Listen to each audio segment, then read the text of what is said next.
Информационная служба Грозного знакомит вас с событиями дня. В студии Зураб Центроев. Основные темы выпуска таковы.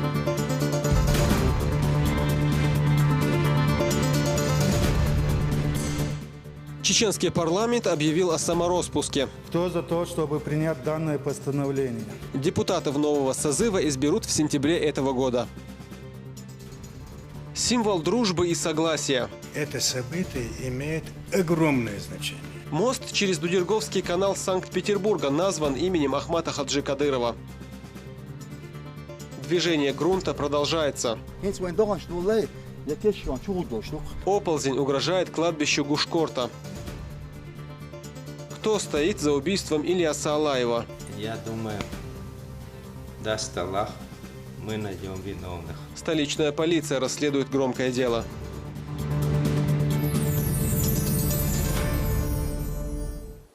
Парламент республики принял решение о досрочном самороспуске. Очередные выборы должны были состояться осенью 2018-го. Однако в Заксобрании решили сэкономить бюджетные средства и совместить очередное избрание депутатов с выборами главы региона в сентябре этого года. Продолжит Ясмина Гацаева. Сегодня на повестке заседания парламента всего один вопрос – досрочное прекращение полномочий законодательного органа региона. Решение о самороспуске депутатами принято единогласно. Постановление о досрочном прекращении полномочий парламента Чеченской Республики Третьего созыва. Уважаемые депутаты, кто за то, чтобы принять данное постановление? Против? Воздержался? Постановление принято единогласно.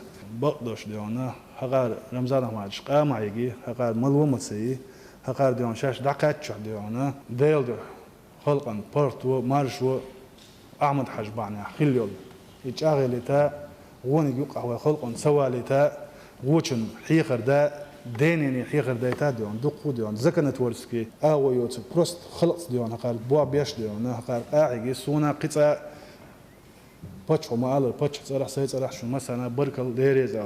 Свое решение законодатели объяснили целесообразностью проведения выборов парламента 4-го созыва в единый день голосования. Это позволит значительно сэкономить бюджетные средства и обновить депутатский корпус. Рамзан Кадыров поблагодарил народных избранников за плодотворный труд. Депутатами 3 созывов принято более 700 законов, охватывающих все сферы жизнедеятельности региона. Dal de alweer dal gesteld dona dokwa dona hala was ugri don wat uurstol de konsprenimatisch amal gesgeten borspolnia don is charbisch tabisch khazbisch habina что дальше войдона и выбор есть хоть цани есть дихердуэлла руководство государства дона кремльцы масса согласовать дона вой хабах дона таган шаша дон дихердуэлла дона Satsen خلشي إذا دعنا وينا سنوزعت عن نيس نعمو شابل جدا. السلام عليكم. شاش مش خلشي دعنا ومن ومكان يشجع شاش خيردو إجداخ عيدنا. مصر ما دعنا عمل عش دورين دوشتلهم دعنا. تعي بركتي يشخله. نلعبوا لوتشين دعنا تع باتروش خلركم مصر هنا دعنا. فكويش دعنا. سعر دعنا موحبيش.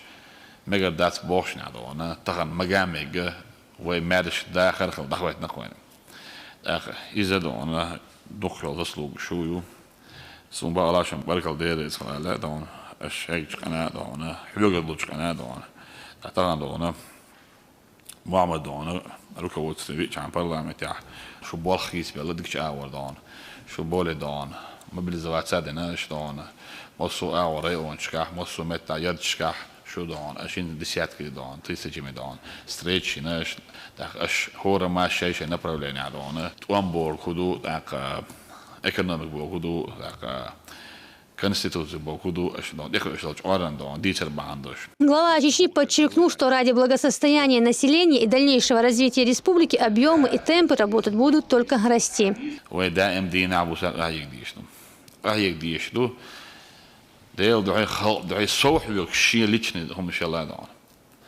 أو تعبوا شار الشيء ليشني هم شلون صلى حلق إذا جوشول أديل دعاء خلق دع صوق أحيوك شيء ليشني هم شل إذا جوشول دون سندل دون ويدان مو أحيوك دي استخان ويتان صوق أحيوك دي شلون سلان شلا دون هنس ويبرس دكاتش لي دون هنس ديك خان ويدان ويدان تعدي مؤخر يشوف داس دون تعدي تعسات دون وقام لردريح وصودل ديش دون. Особенный акцент, по словам Рамзана Кадырова, необходимо делать на работе с молодежью, а именно профилактике терроризма и экстремизма. В нее же входит защита подрастающего поколения от лжепроповедников, основная роль в которой отводится общественной деятельности.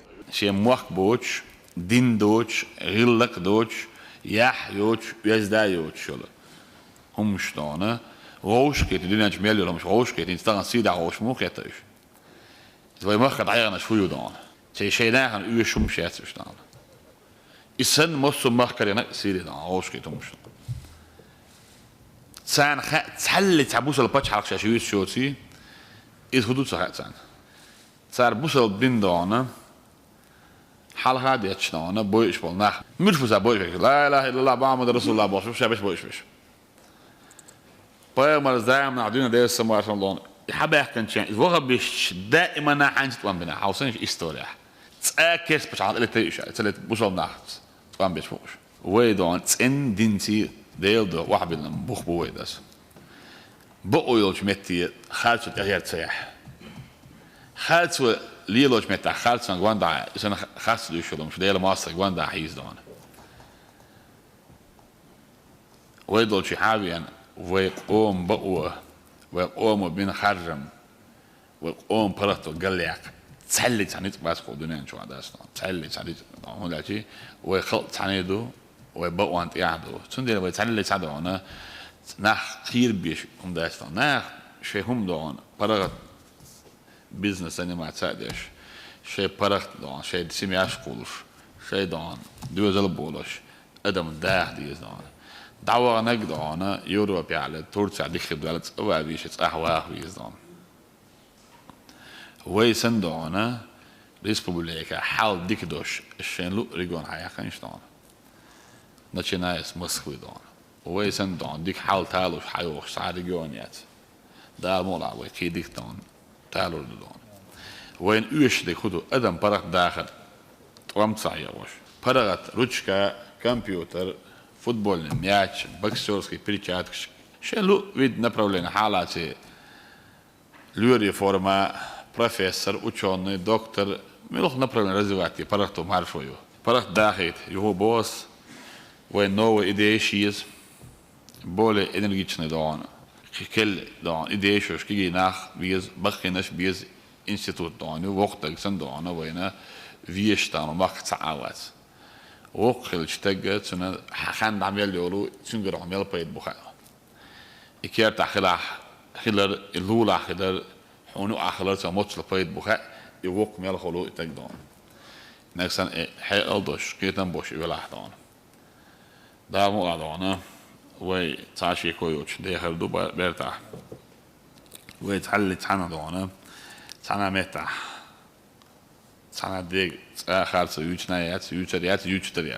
Завершилось заседание награждением отличившихся законодателей благодарственными письмами и медалями за развитие парламентаризма от главы Чечни отмеченных более 10 человек. Спикера парламента Магомеда Даудова Рамзан Кадыров удостоил медали защитнику Чеченской Республики. Медалью защитнику Чеченской Республики Даудов Магомед Мужахмедович.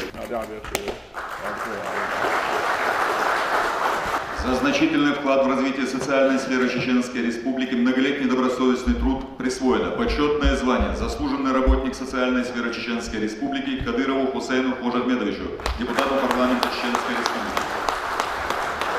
За достигнутые успехи служебной деятельности, безупречный добросовестный труд на благо Чеченской Республики награждаются депутаты парламента Чеченской Республики благодарственным письмом от главы Чеченской Республики Висмурадов Джандар Эмирбиевич. Также вручается орден парламента Чеченской Республики за развитие парламентаризма. Ясмина Гацаева, Муслим Типаев, Дани Хавхаров при поддержке пресс-службы главы республики. Новости. В разговение очередного дня Рамадана Рамзан Кадыров вместе с соратниками совершил в доме муфтия Чечни Салаха Межиева. После азана, предвещающего окончание 11-го священного поста, верующие совершили коллективный намаз и уже после приступили к процессу разговения. Богослов напомнил о ценности благословенного времени и преподнес высокому гостю подарки.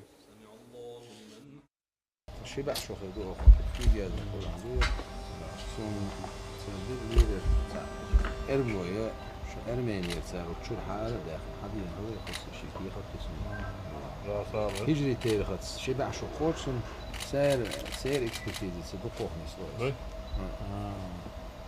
يرى كم حاشة وشوف كاس نزاني بوش أو لا هو يوتيوب أصول يلين هو بيه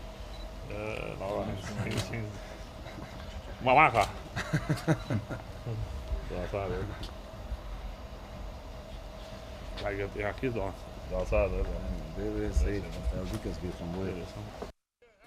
В Санкт-Петербурге появился мост имени Ахмата Хаджи Кадырова. Указ об этом подписал губернатор Санкт-Петербурга Георгий Полтавченко. Городские власти уверены, что мост через Дудерговский канал северной столицы станет символом дружбы между народами России. Подробнее расскажет Седа Сапарова. 122 метра в длину и 40 в ширину. Этот совсем новенький мост через Дудерговский канал в Красносельском районе Петербурга теперь носит имя Героя России Ахмата Хаджи Кадырова. Движение по нему было открыто чуть больше месяца назад, но до сегодняшнего дня он оставался безымянным. Именно в Петербурге сегодня иллюстрируются все народы России. И вот народы России сегодня сказали, что в нашей духовной столице, да, должен быть мост, название которому должно быть имени Ахмата Хаджи Кадырова, потому что петербуржцы и весь российский народ прекрасно понимают, что это один из тех великих героев, которые спасли Россию не когда-то, не 300, не 500 лет назад, а буквально во времена наших с вами современных реалий. Это еще одно подтверждение тому, что никто никогда никакими поползновениями и потугами не заставит нас свернуть с пути становления и укрепления единого многонационального государства. Информация о грядущих изменениях на карте культурной столицы впервые появилась в марте этого года. В мае вопрос был вынесен на заседание топонимической комиссии, которая как раз и занимается вопросами наименований объектов городской инфраструктуры. После проведения тайного голосования комиссия рекомендовала присвоить новому мосту имя Героя России Ахмата Хаджи Кадырова, но окончательное решение оставалось за губернатором. Георгий Полтавченко своей подписью уменьшил количество безымянных объектов города.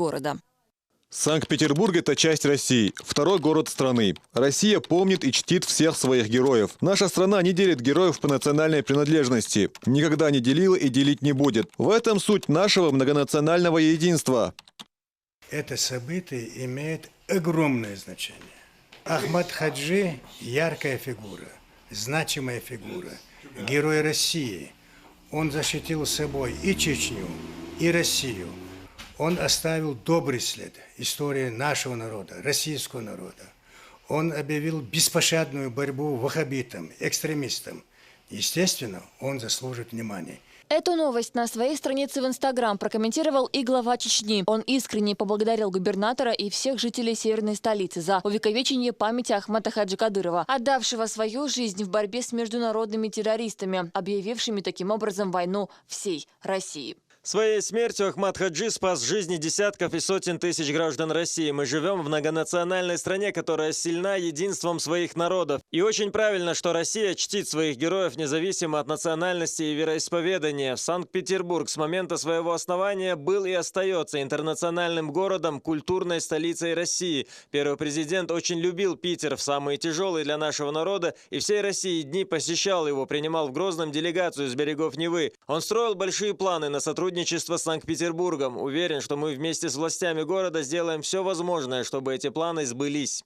Санкт-Петербург не единственный город России, где объекты инфраструктуры носят имя первого президента Чеченской Республики. Одна из московских улиц носит имя Ахмата Хаджи Кадырова. Также в городе есть памятник, посвященный этому герою России.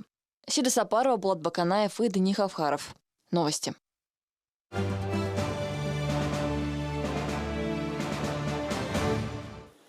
Строители уже поднимают стены новых домов в Гудермесском районе. Жилье возводится для уроженцев Горного Биноя, пострадавшего от недавних оползней. По плану, в начале следующего месяца 12 семей должны справить новоселье. На стройплощадке побывал Изнаур Заурбеков. На этой земле площадью около гектара еще вчера было пустое поле. Сейчас здесь уже полным ходом идет строительство домов для жителей Наживуртовского района, чьи дома были разрушены оползнями. В селении Новый Биной круглосуточно трудятся строительные бригады. Здесь возводят 12 домов для жителей Нажегуртовского района, чье жилье было полностью разрушено. Всего пострадало 48 домов, из них 19 будут восстановлены, а остальные 29 отремонтируют. Строители работают в 2 смены, чтобы сдать объект в установленные сроки.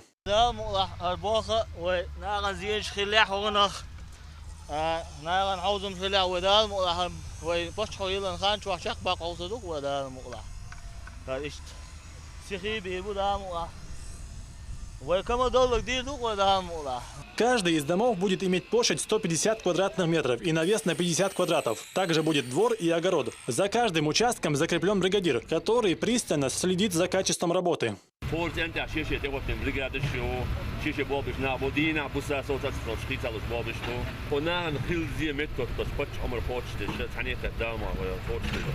Рамзан Кадыров, побывав на строительной площадке, назначил ответственным за стройку Амхада Хататаева. Он постоянно следит за рабочим процессом, чтобы строящиеся дома были без единого изъяна. Глава Нажегуртовского района возглавил оперативный штаб. Принимаются все меры и со стороны главы республики Рамзана Ахмадовича Кадырова выделены все средства, все необходимые строительные материалы, финансовые обеспечения, техника, подключены все структуры. Все расписано по часам, значит, у нас график расписан по часам. В строительстве будут учитываться и личные пожелания пострадавших. Дома планируют сдать со всеми удобствами. По словам главы района, даже столы накроют празднику конца священного месяца Рамадан. Из Наур Заурбеков, Мансур Сааев и Алаш Аздамиров. Новости. А в Шатойском районе последствия стихии все еще дают о себе знать. На этот раз оползень захватил территорию кладбища села Гушкорт. Пока местные жители своими силами пытаются остановить смещение грунта. На месте побывала Розана Цамаева. Жители села Гушкорт еще не успели оправиться от шока после прошедших оползней, как вновь стихия дала о себе знать. На этот раз оползневые процессы дошли до местного кладбища. Обвал грунта затронул около 30 могил.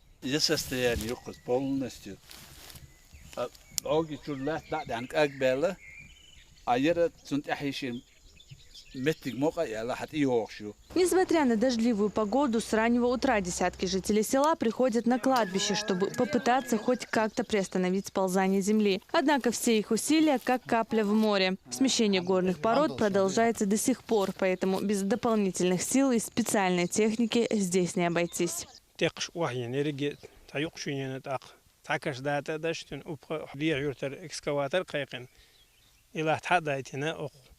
يرتر كجشنا عرب شوطة يرجع أنتور هم تلامزنا شباتين مدور كش ال دقيقة أقاري سنتيمتر دوات ديسي ترازن دوتون شو دولة تويقد ويدرشت عدوه كشول بيلش واشو ترامبا واتش نسيل كشت إشت أبوه بنا تان أول تايوشي خود هذا درتي أبوه إشت كرده خيتا شوكة وسستاني ألي والله دقيقة صدوش إشت إيش بقو. На территории местного кладбища находится известный зиярт шейха Акберди Мухаммада. Вот уже 4 года Ахмад Акаев следит здесь за порядком. Не проходит и дня, чтобы мужчина не приходил сюда. По его словам, даже оставшись без своего жилья, он не беспокоился так, как наблюдая за тем, что происходит сейчас вокруг святыни. زيارة شيء أكبر دماغ أولا وأزيون والله أكشش يوم هم تخريت يوم دوي إتوس بعوز كوسيت إنش دوت مدرسة تاسين بعوز يوم دوي سين زيخريت مدرسة أوت زيارة شو يا دعدش ما بتخو ديري ديش ما بتخو فيزن ديال يوم دوي يكشش يوم فيزن ديك ألر داخل كوز نواش أو يورت ملو تخو أو يو أولا كوز ناش بوق بيش خزني سنش أو يوم سني يوم دوي ووج دزلدش حبيك نابوت يوم دوي. О смещении земли на кладбище Гушкорта местные власти уже сообщили в МЧС.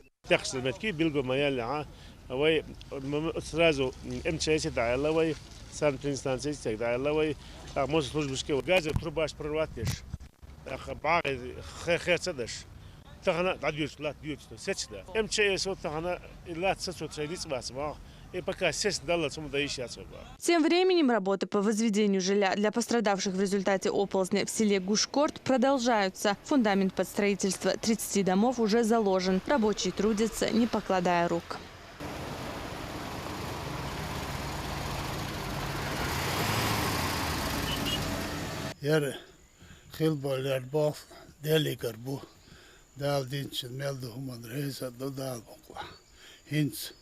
Тон шош динна хавиттин да сорт كل متك واخوش البيت حقيش خز دوق ايدل دال مقلح إيش بتشح هندر ديريس خيلسون دا سيدول دال إيش خلقا واغولق إيش تخفى دال مقلح ديبتي ساتيس عشبخت. Строители обещают, что главный праздник для всех мусульман Ураза Байрам десятки пострадавших семей отметят в своих новых домах. Розана Цамаева, Магомед Мударов и Тимур Хайдаров.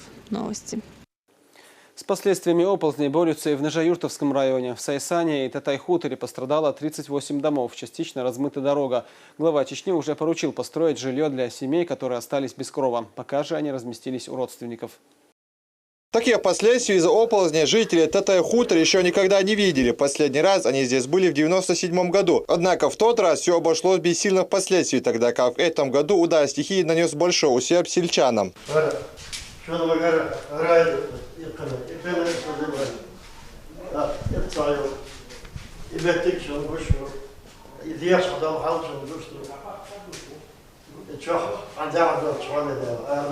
Всего из-за стихии пострадало 38 домов, 4 из которых находятся в аварийном состоянии. Для жителей был развернут пункт временного размещения, однако они предпочли разместиться у своих родственников. По поручению главы республики для них уже строятся новые дома со всеми удобствами. После проливных дождей продолжительных начались оползенные процессы. Некоторые, в частности в дом, в котором сейчас мы находимся, он начал разваливаться, семья здесь была выселена.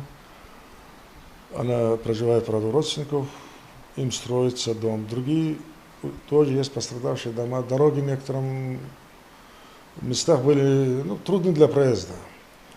ТРСО наша сработала, проезд есть.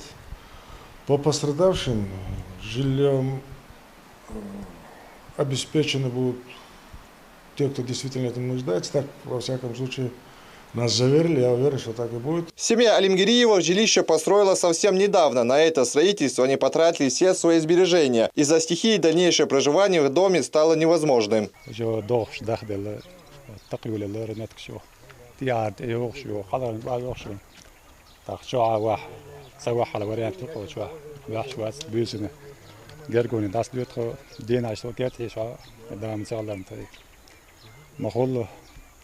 وضع يشغل شو حلقة بيرش فتوكي أوج بيعات قيرة سيرة دقين شمودرة مش تعلق وحضرتك.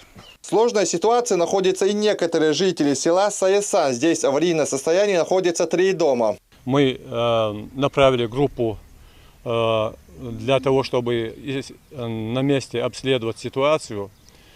Значит, когда мы все приехали на место, уже на месте была МЧС. После обследования было установлено, что данное село, в селе Сайсан, и 3 дома, которые находятся в зоне риска, они подлежат, жители этих домов подлежат эвакуированию. Длина оползней в Сайсане составляет 200 метров в длину и 150 в ширину. Также частично пострадала и дорога, которая ведет в село.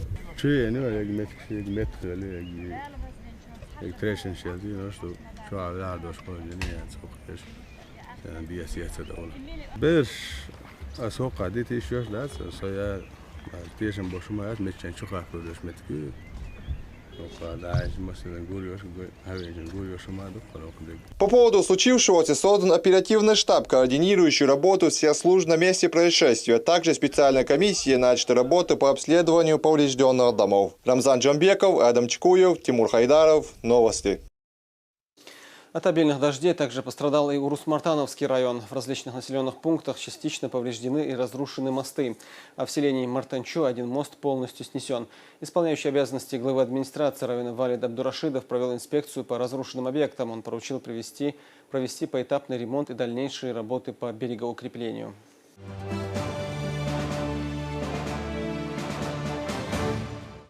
Московская полиция расследует причины смерти Ильяса Алаева. Несколько дней назад уроженец Чечни был найден мертвым в одном из гаражей в столичном районе Лефортово. Следствие рассматривает несколько версий произошедшего. Все подробности в материале Динары Мурадовой.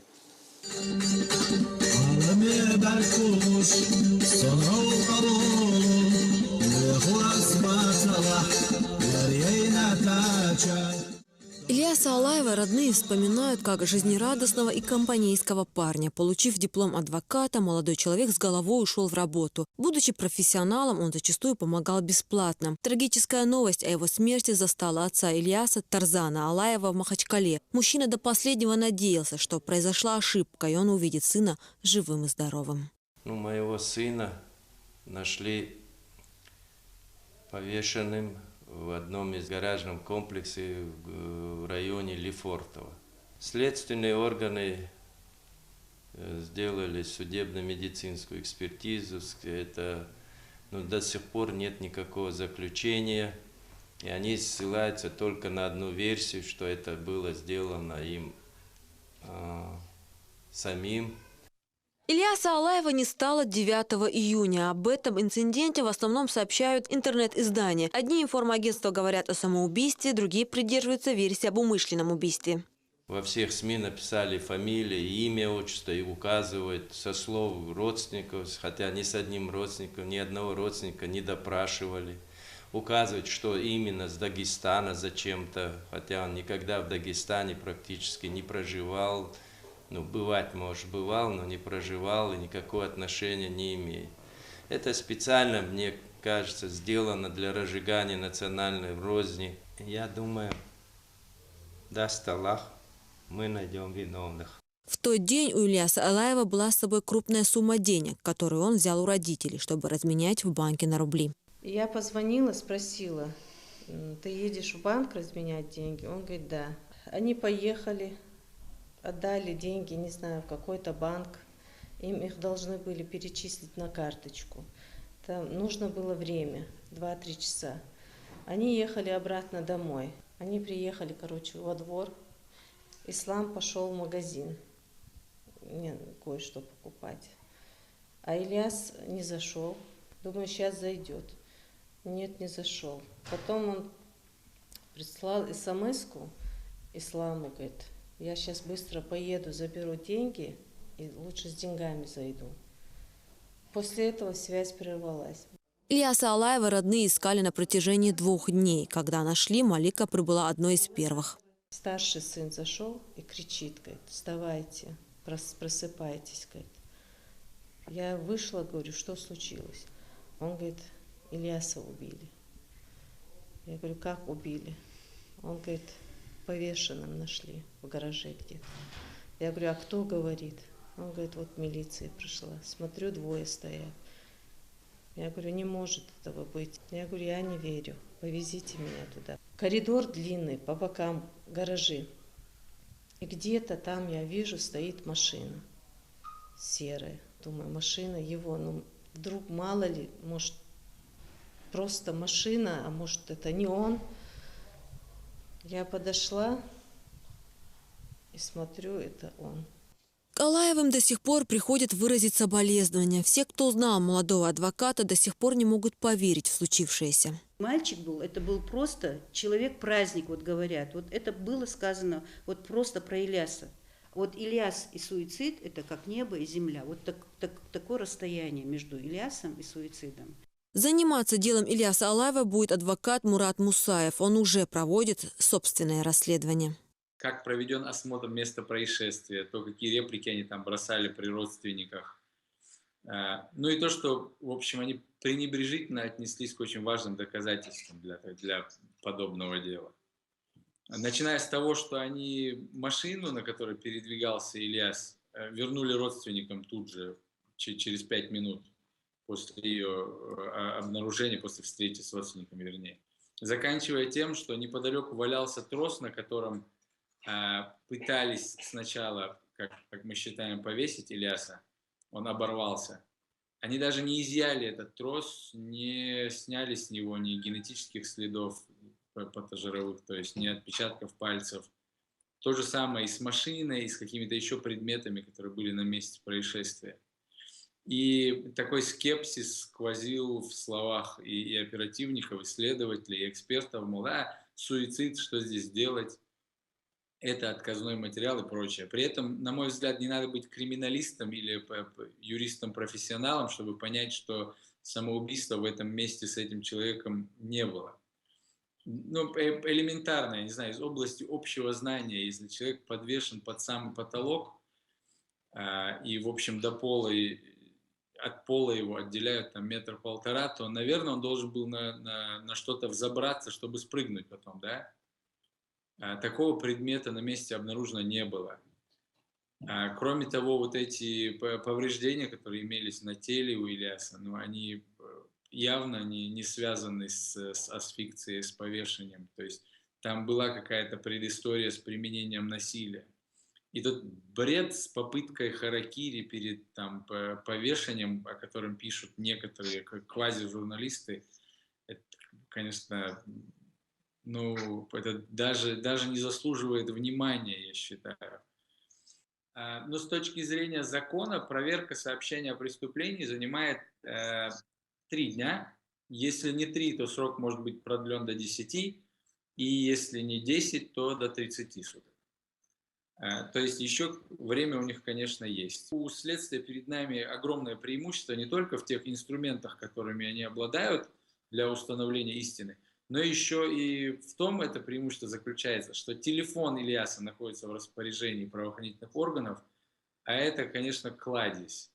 И вся основная информация может быть почерпнута оттуда. Один очень важный момент заключается в том, что в 6-м часу того дня, когда Ильяс погиб, он написал сразу нескольким своим знакомым сообщение о том, что он был в отделении или в отделе. Имеется в виду, очевидно, исходя из контекста, некий правоохранительный орган, например, районный отдел милиции, органов внутренних дел, пардон. И мы знаем еще также, что за считанные часы до наступления смерти он заходил в районе своего места жительства в магазин, чтобы купить воды. И одежда его уже была окровавлена. Мы делаем со своей стороны все, чтобы выяснить реальные обстоятельства дела, довести их до сведения следственных органов так, чтобы у них не было иного выбора, кроме возбуждения уголовного дела и поиска преступников. Гибель адвоката вызвала волну возмущения среди жителей республики. Расследование дела Ильяса Алаева держит на контроле чеченское представительство в Москве. Подключились к нему и правозащитники. Ранее сообщенная информация в прессе об этом происшествии, в частности то, что Ильяс покончил жизнь самоубийством, не соответствует действительности. Поэтому первое, чем мы займемся, это ее опровержением. Кроме того, что мы будем настаивать на возбуждении уголовного дела с квалификацией умышленное убийство. Для этого есть все квалифицирующие признаки. Родственниками сделана независимая медицинская экспертиза, результаты которой мы все ждем. Ильясу Алаеву было всего 25 лет. Он только начинал жить и строить планы. А 10 июля собирался жениться. Динара Мурадова, Булат Баканаев, Ибрагим Налаев. Новости. В Грозном произошло ДТП. Автомобиль марки Hyundai двигался со стороны площади Минутка в центр города по улице Ларсанова, когда водитель Nissan заворачивал на улицу Угрюмова. В это время и произошло столкновение. 2 человек пострадали. Всего участников ДТП было 5 человек. Из них пострадали 2 пассажирки. Одна пассажирка, находящаяся в Nissan Qashqai, а вторая, находящаяся в Hyundai Accent. Состояние у них стабильное. В данный момент они находятся в 9-й горбольнице. Будет произведена автотехническая экспертиза, в результате чего будет выявлен виновник ДТП. Будет привлечен к административной ответственности.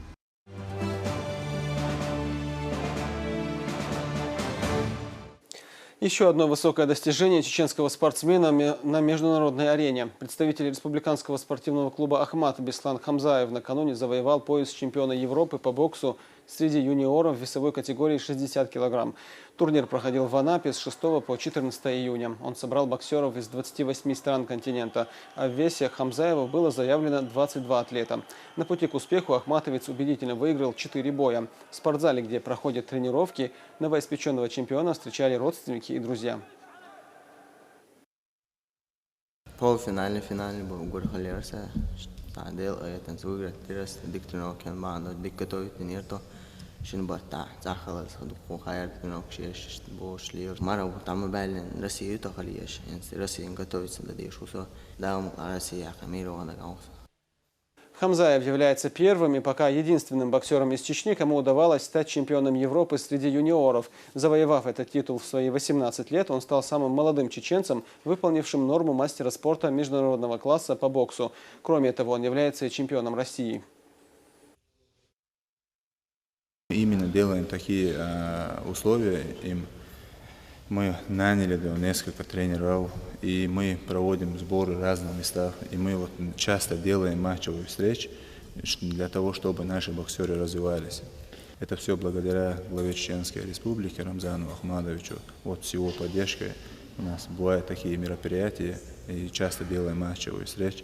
И благодаря ему мы делаем такие результаты. У меня на этом все. Спасибо, что были с нами. Адык Елышев.